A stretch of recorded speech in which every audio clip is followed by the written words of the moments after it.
Look, a car. Fun. I look bald. Today, I'm not exactly sure what I'm doing, but I felt like making a video right now because I have time. And like, why not? So, the sun's about to go down and it is like 40 degrees outside.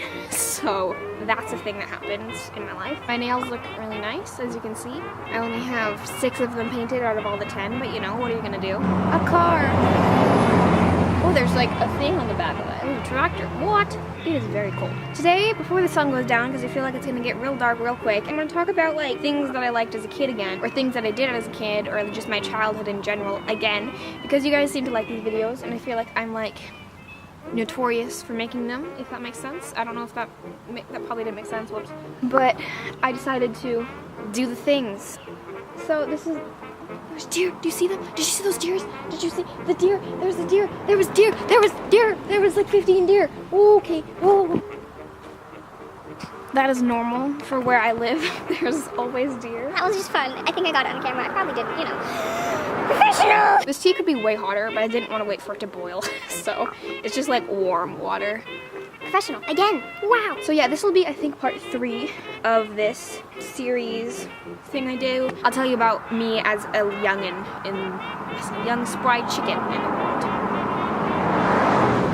Cars and cars and more cars. When I was first born, apparently my lungs were like collapsing and it didn't work out very well. Like when I was first born, everything was perfect as far as they could see, and then I think 14 hours later, my lungs started to collapse into the down and I couldn't breathe very well, and I like almost died. Had to ship me off to Spokane, and then they pumped me up with some air or something. I don't know how this worked, but I have 2 scars right here from when they put in the tubes. I don't exactly know, and I've had them for 15 years and a half. It's my half birthday today, by the way, November 17th. Wow! I'm posting this after, but still, November 17th is my half birthday. I'm 15 and a half currently. Reginald! Come here! Baby! Come here! Come here, Reginald! Look at my cat! This is Reginald. Do you think I look bald, Reginald? Am I bald? Neat. Okay, goodbye! Okay, so I have a very high pain tolerance, especially when I was younger. I'm not exactly sure how it is now because I haven't been severely injured for a while, but like, especially when I was younger, I had an extremely high pain tolerance. Like if I were to, get away, Reginald, you're bumping the tripod. If I were to like bump something with my body or something, I wouldn't let anyone know about it. Like I feel like, I mean, it's not necessarily that, it's just like, I wouldn't feel like it was an urgent enough thing to tell someone about. But here's the story about how I basically broke my wrist, and I didn't tell anybody about it because I was like, it's nothing. Seriously, Reginald, move, get out, leave.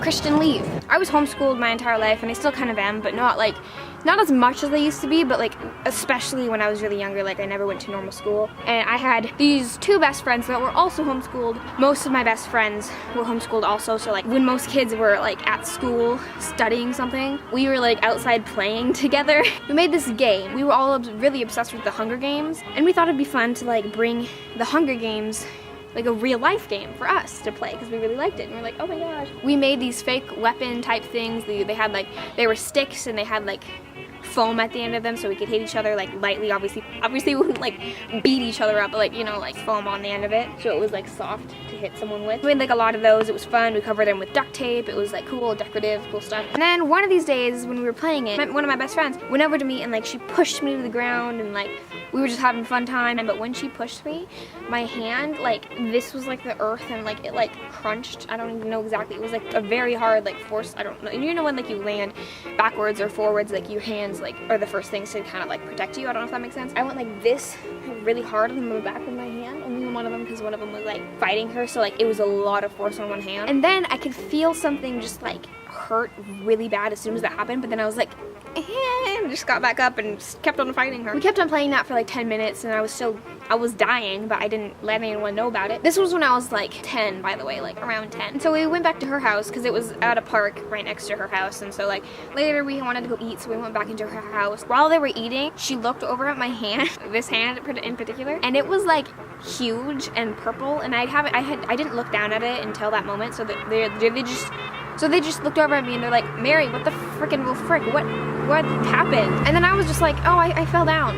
And like they were like, what? Like it seriously was like the worst sprain I ever had. I'm pretty sure I didn't actually break it because I didn't like go to the doctor or anything, and it wasn't that urgent, but like at the same time, it was like a really bad like incomplete fracture, sprain thing, whatever you want to call it. When I was about 4, I slept in a room by myself at the end of the hallway, and my sister used to be really obsessed with Barney. She's way older than me, but she used to be really obsessed with Barney, so she gave all of her old Barney dolls to me. At this time, I think she was like 14 because she's about 10 years older than me. And she had this one doll in particular who would talk if you pushed on its belly, and like it would be like, I love you, you love me, we're a happy family. And then one night, my cat was in my room, and I had the doll in the closet. It was really dark. It was like middle of the night, and then I heard from my closet, I love you, you love me, we're a happy family.